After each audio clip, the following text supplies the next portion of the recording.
Guys, Discord has finally released its new long-awaited feature. It's the Discord Orbs. Now those who don't know what that is. Discord Orbs is like a Discord currency. You can use it to buy a lot of cool stuff. I will show you. But first, you need to watch this video. Click Earn Orbs. Now you need to watch this video called Claim 150 Discord Orbs. And there you go, folks.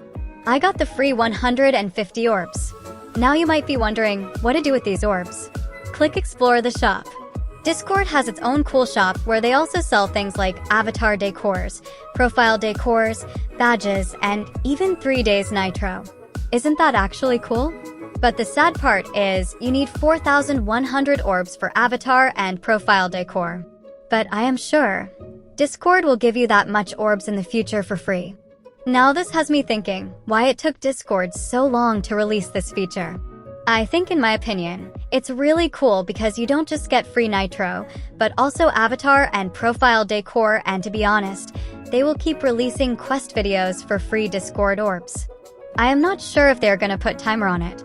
I mean, you need to spend your orbs within this many or that many days. But anyway, there's an article on it. You can read it if you want. Also, let me know in the comment section if you guys got this feature or not. And make sure to like and subscribe the video for more Discord updates.